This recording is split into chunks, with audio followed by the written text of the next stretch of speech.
Bom, gente, mais uma tentativa aqui, eu os cumprimento. Do outro lado da tela, o jornalista e escritor Cid Benjamin. Cid Benjamin, bom dia. Bom dia. Bom, eu começo pedindo desculpas a vocês e aos ouvintes do Faixa Livre, que eu sou um verdadeiro analfabeto digital. Outras vezes eu entrei nesse mesmo sistema aqui e não tive problemas. Eu não sei o que houve hoje, é que pelo computador eu não consegui liberar som e imagem. Então está precário agora, estou fazendo pelo celular, mas podemos ir em frente.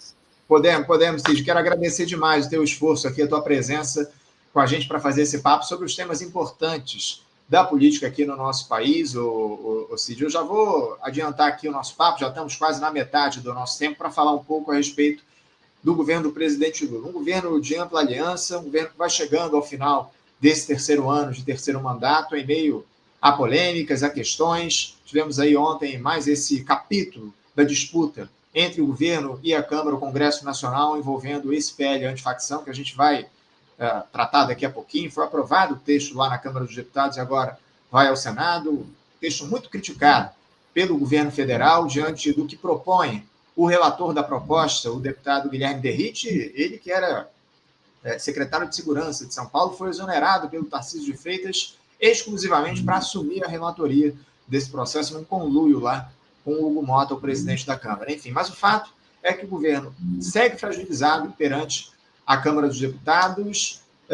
Surgiu em um determinado momento, 2 meses atrás, ou seja, aquela mobilização intensa que a gente teve a partir dos setores populares naquela disputa que houve em relação à PEC da bandidagem, à PEC da anistia, enfim, os brasileiros foram para a rua, deram alguma força, alguma legitimidade para o governo, mas, infelizmente, parece que o Lula não aproveitou, não tem aproveitado essa mobilização que a gente teve, o povo na rua. Isso se desfez, o governo segue sofrendo derrotas no Congresso Nacional, enfim. Eu queria saber de você como é que você avalia nesse momento o governo do presidente Lula, Cid, especialmente essa apatia do governo que não se volta à população do nosso país, que não dialoga com o povo brasileiro para discutir os grandes temas, que não faz a denúncia efetiva dos conluios que existem no Congresso Nacional, agora nesse momento essa situação envolvendo o PL antifacção, enfim. Por que o governo abdicou do diálogo com os brasileiros, Cid? Olha, a experiência mostrou. O governo Lula ele se move num terreno difícil, porque ele tem minoria no Congresso. E o Congresso brasileiro hoje, em particular a Câmara de Deputados, Congresso, como se sabe, é composto pela Câmara de Deputados e pelo Senado, mas é o Congresso mais reacionário em toda a história do Brasil. E a experiência mostrou que você negociar frio com esse Congresso é ficar contra a parede. Mas as poucas vezes em que houve mobilização de massa, mesmo que não tenha sido por parte do governo, mas que a sociedade se mobilizou, o quadro muda. Eu dou alguns exemplos. Quando um dos filhos do Bolsonaro tentou emplacar uma lei privatizando as praias, quer dizer, isso no Brasil é um negócio escandaloso, em qualquer lugar, mas aqui pega muito no calo das pessoas. A direita recuou. Quando também se quis culpabilizar crianças estupradas que fizessem aborto, fizeram culpabilizá-la, e é um negócio tão escandaloso que a direita recuou também. E, mais recentemente, uma enorme mobilização nacional contra aquele PEC da bandidagem, que fazia com que a bandidagem fosse diretamente inocentada. Agora, nesse projeto, nessa proposta desse cidadão, que na verdade não tem nenhuma experiência como formulador de política de segurança. Ele era um cara que atirava e matava supostos bandidos quando era oficial da rota em São Paulo. Essa questão de novo, não houve mobilização e é verdade que a primeira versão, essa versão aprovada ontem na Câmara, foi a sexta versão que o cidadão apresentou, mas as outras eram tão inaceitáveis que mesmo eles tiveram vergonha de aprovar. Chama a atenção que a primeira das versões dizia que a Polícia Federal só poderia intervir em casos de corrupção se fosse autorizada pelo governador do estado em que o roubo, a corrupção tivesse ocorrido. Considerando que os governadores no Brasil, boa parte deles, não são exatamente cidadãos acima de qualquer suspeita, isso significava deixar a Polícia Federal fora das investigações. Tiveram que recuar e tal. Mudaram algumas coisas, mas o projeto ainda é muito ruim. Muito ruim. Agora, esse projeto, na verdade, ele casa, tem tudo a ver com a conjuntura que a gente está vivendo na sociedade. Há uma direitização muito grande na sociedade brasileira.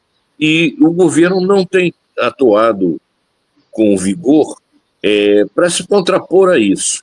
Eu tenho chamado de buquelização. É um processo de adesão às teses do Bukele, que é o governante de El Salvador, que é um cara absolutamente, é um exemplo de extrema-direita.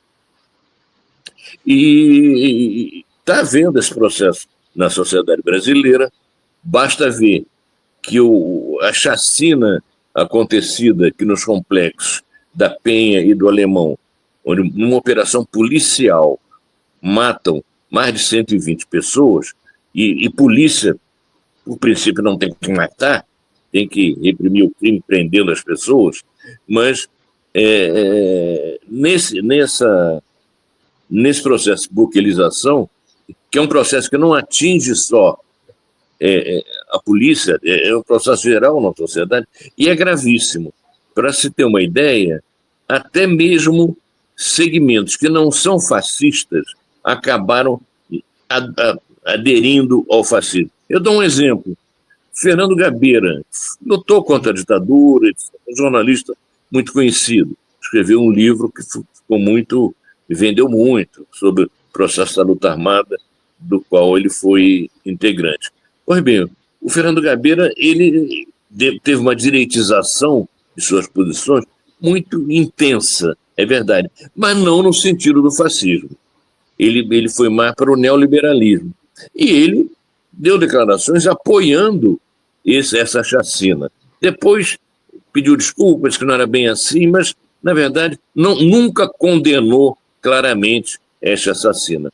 Outros exemplos que podem ser citados. A própria cobertura da Rede Globo de televisão, nos primeiros dias, foi uma cobertura mais isenta sobre essa chacina. Mas, passado alguns dias, ela passou a apoiar a política de bandido bom é bandido morto. E, no caso, são supostos bandidos, porque a maior parte dos mortos não tinha contra si acusações do judiciário. De forma que nós estamos vendo uma buquelização da sociedade, uma direitização. A extrema-direita, ela percebeu que um terreno onde ela pode crescer, pode se desenvolver, pode ganhar prestígio, na questão da segurança e numa leitura da segurança, que é uma leitura de extrema-direita. Entende? Há, inclusive, figuras importantes de partidos progressistas que apoiam essa buquelização. A gente tem, por exemplo, em Maricá, o prefeito Quaquá, que é uma figura altamente polêmica, é verdade, mas ele apoiou essa chacina, entende? E não é uma pessoa qualquer, é vice-presidente do PT. Entende? Então, é um quadro difícil e um quadro em que nos movemos num processo de buquelização da sociedade. Enquanto isso, algumas entidades são absolutamente omissas. entidades que já foram mais combativas. Eu não quero nem ficar só no exemplo da ABI, do qual eu já fui dirigente, mas ela já foi muito mais combativa do que é hoje. E tem gente de esquerda apoiando essa política de atropelo aos direitos das pessoas e aos direitos humanos. Enfim, esse processo todo, ele coexiste, ele aparece no momento em que o governo Lula melhorava a sua imagem, porque ele trocou, na verdade, parou de ficar discutindo só a questão de corte de gastos, corte na saúde, na educação, e incorporou alguns temas que são temas populares importantes. Por exemplo, isenção do imposto de renda até 5 salários mínimos, fim da jornada de 6 dias por um de descanso, a cobrança de imposto dos super ricos. Enfim, e essas questões que tocam de perto ao conjunto da população, elas fizeram com que melhorasse a popularidade do governo. Porque sabe-se que no debate político, a linguagem utilizada e os temas escolhidos definem meio quem ganha o debate. A palavra de austeridade nas contas públicas, austeridade em geral, uma coisa correta, ninguém quer um perdulário cuidando das contas públicas. No entanto, quando se traduz isso para o concreto, a austeridade significa corte de gastos públicos nas áreas de saúde, de educação, etc. A gente vê esse processo, ou seja, me permita, a gente vê esse processo há décadas aqui no nosso país, esse corte de recursos para direitos básicos da população, e isso permanece ao longo dessa terceira gestão do presidente Lula. A grande verdade é essa. Mas eu queria seguir aqui, ou seja, eu tenho outros assuntos para a gente tratar aqui no programa, eu queria falar um pouco, daqui a pouquinho, inclusive, a gente vai avançar na discussão a respeito dessa operação que tivemos ontem por parte da Polícia Federal, que prendeu o dono do Banco Mager. A gente vai tratar desse escândalo daqui a pouquinho. Antes disso, eu queria uma palhinha tua a respeito da COP30, lá em Belém do Pará. A COP30, a Conferência do Clima da ONU, que caminha para o fim, termina agora, depois de amanhã, sexta-feira. Uma conferência, na tua avaliação, ela deve deixar algum tipo de legado no combate às mudanças climáticas? Porque fala-se aí agora nesse mapa do caminho, uma alternativa para se buscar as soluções em relação à queima dos combustíveis fósseis. Na verdade, para se buscar alternativas a essa queima dos combustíveis fósseis no mundo. O problema, Cid, é que isso já deveria ter sido adotado, no mínimo, desde o Acordo de Paris, 10 anos atrás, diante daquele entendimento que havia de que seria necessário reduzir a emissão de gás de efeito estufa para reduzir a elevação da temperatura do planeta. A gente tinha aí um limite de 1,5 grau até 2030, se eu não estou enganado. Enfim, a gente já alcançou esse 1,5 grau, e muito disso passa justamente pela queima dos combustíveis fósseis. Ou seja, desde lá 2015, esse mapa do caminho já devia ter sido traçado. Enfim, essas alternativas aos combustíveis fósseis já deveria estar dada. Agora o governo investe nessa ideia de mapa do caminho. O governo é uma proposta do governo brasileiro, que foi comprada ali por outros países. Não é muito mais do mesmo, não, Cid? Eu não vejo, sinceramente, muito avanço em relação ao que a gente já tinha ou que já estava colocado em relação às mudanças climáticas. Não se fala em financiamento efetivo para os países mais pobres que precisam de recursos para mudar a sua dinâmica energética. Não se fala em relação a investimentos firmes dos países ricos. O que se coloca são soluções que já eram para estar dadas há muito tempo, ou que já deviam ter sido discutidas desde lá atrás. Como é que você avalia essa COP30 até aqui, Cid, pelo que você tem visto? Olha, o tema é importantíssimo e a reunião talvez tenha despertado expectativas acima do que deveria despertar. Porque enquanto os países ricos são os maiores poluidores, não abraçarem essa bandeira, nós vamos estar patinando sem sair muito do lugar. Talvez nessa reunião da COP30 tivesse sido depositadas esperanças exageradas. O fato é que a contribuição dos países ricos, dos maiores poluidores, como você mesmo disse, está sendo muito pequena. Então, na verdade, a COP30 está valendo pura e simplesmente por pautar essa questão. Agora, a busca de soluções efetivas não tem sido conseguida porque os países ricos, a começar pelos Estados Unidos, se recusam a cooperar efetivamente, eles que são os maiores poluidores.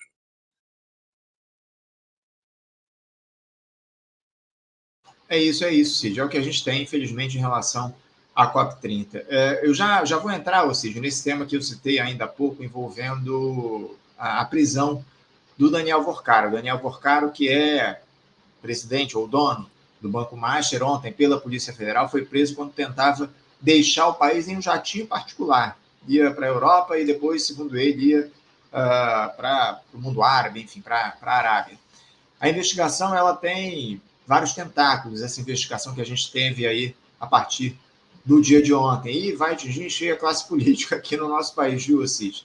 Brasília está em polvorosa, inclusive, diante dessa operação da PF ontem. Entre os bons amigos desse Daniel Vorcaro estariam o Ciro Nogueira, ele que é presidente do Progressistas, senador da República, ex-ministro de Bolsonaro, também o Antônio Rueda, presidente do União Brasil, e o indefectível Arthur Lira, ex-presidente da Câmara dos Deputados.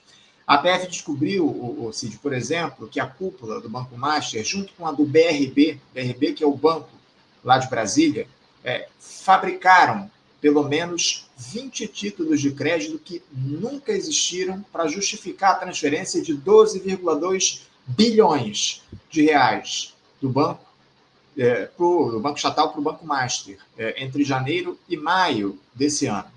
Lembrando que o BRB quis comprar o Master e injetou, em um ano, 16,7 bilhões na instituição em investimentos. O governador de Brasília, só para lembrar aqui, é o Ibanez Rocha, bolsonarista de carteirinha. Poucas horas antes dessa operação da PF, o Cid, foi anunciada a venda do Banco Master para um tal de Grupo Fictor. Tem também ali investidores árabes entre esses compradores, possíveis compradores, e a compra foi desfeita logo na sequência. O Fictor aí, esses investidores anunciaram logo depois da operação que desistiram do negócio. Na manhã de ontem, inclusive, o Banco Central já anunciou a liquidação extrajudicial do Banco Master. Se uma rede de influências enorme deve se abrir a partir dessa movimentação ontem, dessa operação da PF, muita coisa deve vir à tona. O que a gente já pode dizer em relação a esse caso envolvendo o Banco Master, esse escândalo, a prisão do dono do banco, Daniel Vorcaro, a possível atuação de agentes públicos, de agentes políticos de Brasília em relação às falcatruas, às fraudes produzidas por essa turma? Fala um pouquinho a respeito desse caso. Olha, só os trouxas acham que crime organizado é aquele cometido por moleques de 12, 15 anos que estão com sandália havaiana no pé. Entende? Crime organizado é isso aí. E que no caso brasileiro, em quase todos os países do mundo, ele sim brinca com a política. Até porque o dinheiro do crime organizado tem que ser lavado. Entende? Tem que ser lavado, usa o sistema bancário, que é corrupto em grande medida, de forma que não é surpresa a aparição de gente do sistema bancário, no sistema financeiro, no crime organizado. Resta saber se a Polícia Federal vai ter condições de puxar o fio dessa meada e chegar aos verdadeiros chefes do crime organizado. Entende? Porque sabe-se que aí há influências políticas, há dificuldades. Alguns desses políticos que você citou, que sabidamente não são figuras acima de qualquer suspeita, já se sabe há muito tempo, eles têm poder no próprio governo federal. Entende? A Polícia Federal tem sido um exemplo, pelo menos até onde se sabe, um exemplo de uma instituição de Estado, não de governo, e tem feito trabalho importante. Não à toa, na primeira versão dessa nova lei que queria discutir o combate ao crime organizado, eles queriam castrar a Polícia Federal. Ela só poderia atuar com autorização dos governadores do estado em que as coisas ocorreram. Ora, os governadores, eu não vou dizer que todos, que seria uma injustiça, mas uma grande parte deles está envolvida com o crime organizado. Então, pedir autorização dos governadores para que a federal pudesse entrar na investigação é uma brincadeira de mau gosto. Eu não sou muito entendido no sistema financeiro, mas amigos meus que acompanham dizem que essas figuras citadas agora, inclusive o cidadão que ia fugir do país num jatinho, é uma figura sabidamente conhecida, quer dizer, um bandido de alto coturno. É nessa gente, nesse pessoal, aí é que está o chamado crime organizado, e não naqueles adolescentes que foram mortos pela polícia militar e pelo CORE, que é um setor militarizado da Polícia Civil do Rio de Janeiro, aqueles 120 que foram mortos lá.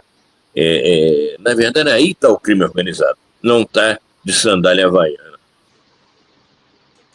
É isso. O crime organizado está justamente nesses espaços de poder no nosso país, é o que a gente tem visto cada vez mais. Cid, acho que a pergunta que fica diante dessa operação que nós tivemos ontem é a seguinte: será que esse PL antifacção que foi debatido lá na Câmara dos Deputados, ele vai ter alcance para punir de maneira exemplar esses crimes do sistema financeiro, ou só vai chegar mesmo ao fim da linha, aos faccionados que estão nas favelas e não nos escritórios com abotoaduras? Eu acho que a grande questão é essa. Foi pensado justamente no PL antifacção aumentar as penas para esses criminosos do colarinho branco, Cid? Olha, tudo que vem dessa gente na Câmara de Deputados falando em combater o crime organizado, eles querem combater o tráfico de drogas no varejo, e combater de uma forma, inclusive, muito complicada, que chega matando nas favelas. Que aponta, nenhum grande criminoso, nenhum grande traficante mora na favela.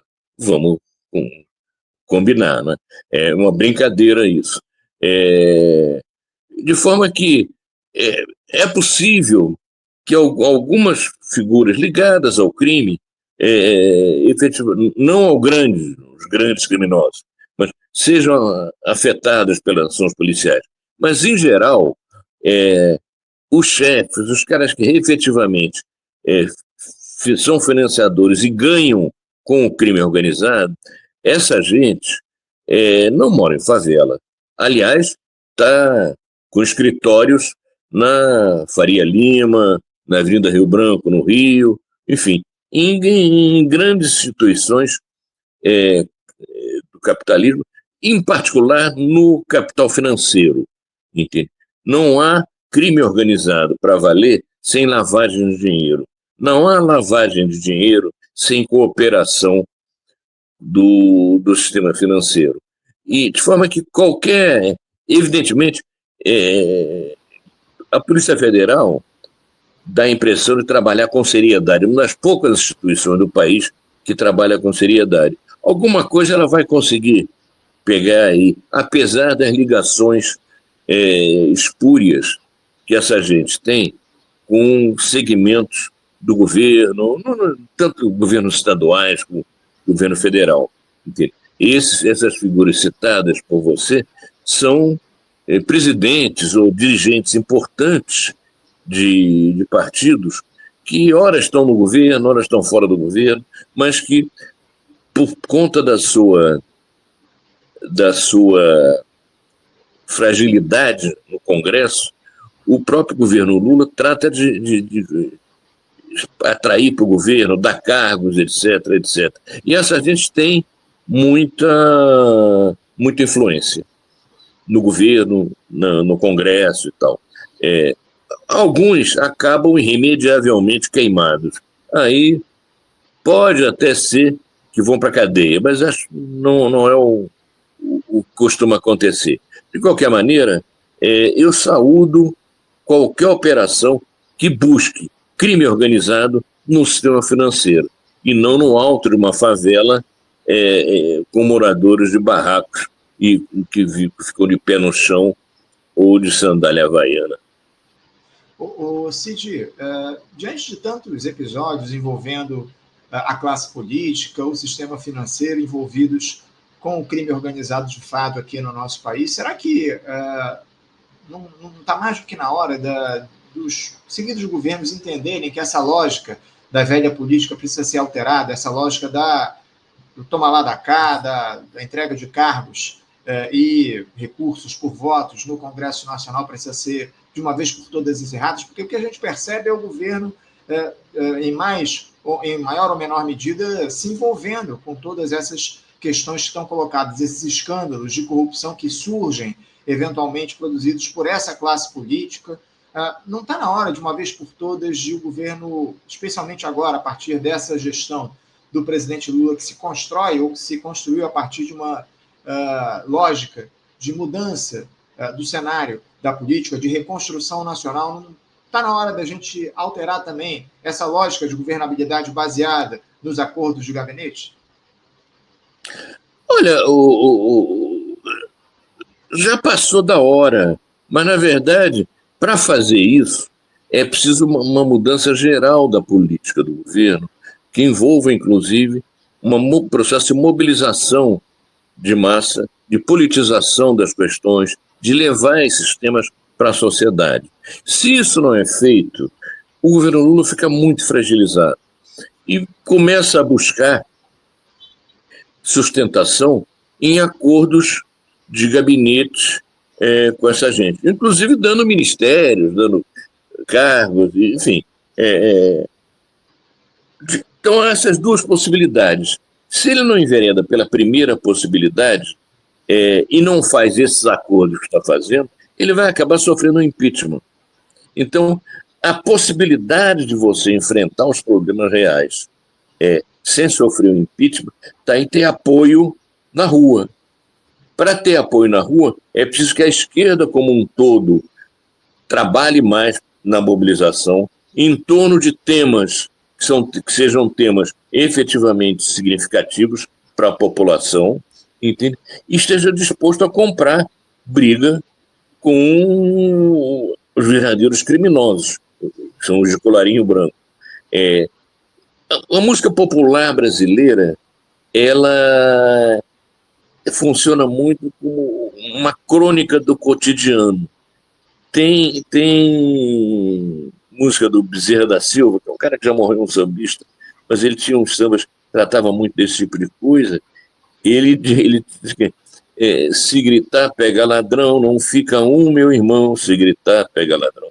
Pois essa gente do sistema financeiro, se você gritar, pega ladrão, não fica um. Entende? Ou uma outra música do Bezerra da Silva, se o senhor veio buscar criminoso, pode voltar pelo mesmo caminho. O verdadeiro bandido está lá embaixo de gravata e de colarinho. É isso mesmo, quer dizer. Para você mexer com essa gente, vai ter muita resistência e vai ter muita possibilidade de vão assinar com impeachment, etc. A possibilidade, então, de você fazer essa coisa sem ser derrubado é botando gente na rua, é botando massa na rua, mobilizando a população brasileira, que é sensível a essa. Cada vez que se tentou mobilizar, a direita botou o rabo entre as pernas. E como o exemplo que eu dei aqui, da privatização de praia, estupro, criminalizar menina estuprada, ou mesmo essa questão agora de tirar a Polícia Federal, que tudo indica que é uma instituição que ainda é séria, tirar a Polícia Federal das investigações, a não ser que elas sejam autorizadas pelos governadores, Quer dizer, é tudo uma brincadeira. Agora, no frigir dos ovos, tudo se acaba caminhando para o seguinte: ou se tem uma política de mobilização da população, dos trabalhadores, ou então o governo, ou qualquer governo, qualquer movimento progressista vai estar sendo emparedado permanentemente por essa gente. O senhor Augusto Heleno, general na reserva, cantava de outra forma essa música do Bezerra. Ele cantava: se gritar, pega centrão, não fica um, meu irmão. A gente sabe muito bem qual o fim que tomou o ex-ministro do Jair Bolsonaro, condenado aí nesse escândalo do golpismo aqui no nosso país. Agora vai ter de cumprir uma pena por conta dos crimes que ele cometeu aqui no Brasil. Ou seja, para a gente fechar aqui, falando ainda sobre o governo, eu queria citar esse decreto do governo federal, o 12.600, que coloca as hidrovias do Rio Madeira, do Rio Tocantins e também do Rio Tapajós no Programa Nacional de Desestatização, PND, ou seja, autoriza a venda desses rios, a entrega desses rios para a iniciativa privada.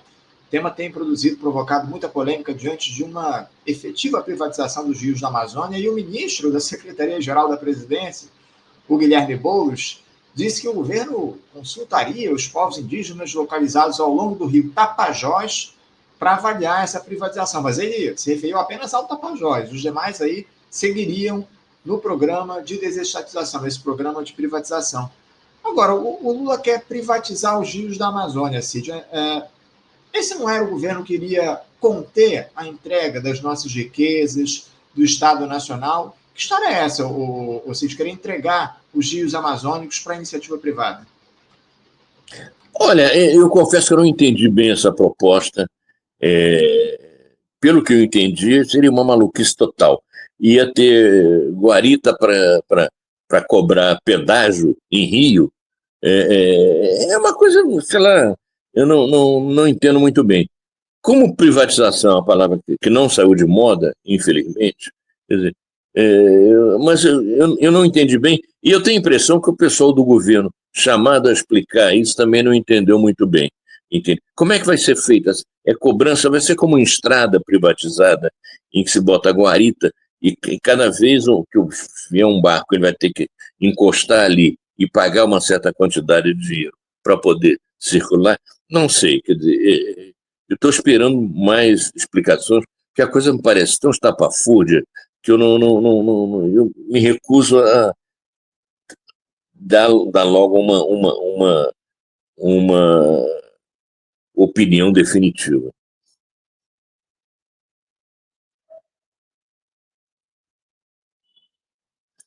Teu som desapareceu, hein? Porque eu esqueci o microfone fechado, peço aqui desculpa aos nossos espectadores. Mas eu dizia que, independente da forma, da modalidade, do modelo aí dessa privatização, o fato é que você entregar os rios à iniciativa privada, seja como for, já é um crime, um negócio inacreditável. Não dá para a gente aceitar isso, ainda mais com tantas comunidades dependendo desses rios pelos mais diferentes motivos, pescadores, gente que navega nesse espaço. Os povos indígenas dependem demais desses rios. Então, você entregar isso para que a iniciativa privada faça o controle, comande e controle esses rios, é um negócio inacreditável. Não dá para entender como é que um governo que se coloca, ou que se... Pois é, mas você tem mais informações sobre que vão cobrar pedágio para qualquer barco passar pelo rio, é isso? Eu não sei que proposta é essa. E gostaria de entender. O fato é que o fato de se entregar, só o simples fato de se entregar para a iniciativa privada esses rios, ou seja, já dá para entender que essa turma vai ter muitos lucros em torno desse movimento. Né? Essa turma não entra para perder, eles vão adquirir ali, eventualmente, esses rios para obter lucro a partir disso. E, obviamente, isso vai afetar os povos que dependem desses rios, muito provavelmente também a própria fauna e a flora que estão ali no entorno desses rios. É um negócio inacreditável. Enfim, a gente vai continuar acompanhando, vou até buscar mais informações, trazer gente que entenda do tema para a gente aprofundar esse debate, para entender o modelo que é dessa entrega dos rios aí, essa eventual privatização A gente vai voltar a discutir aqui no programa em breve. Cid, eu quero agradecer a tua presença aqui. Obrigado por você estar aqui conosco mais uma vez no programa. Em breve a gente se retorna aqui para fazer o papo no Faixa Livre. Tá, olha, eu que agradeço o convite e renovo meu pedido de desculpas. Tem a ver com a minha... Foi a primeira vez que, com esse programa que vocês usam, que eu tive problema em acessar. Mas, enfim, certamente a responsabilidade é minha pelo analfabetismo nas artes da informática. Tá tudo certo. Obrigado, Cid, pelo papo. Um grande abraço, um bom dia para você. Até a próxima. Conversamos aqui com Cid Benjamin. Cid Benjamin, jornalista, escritor,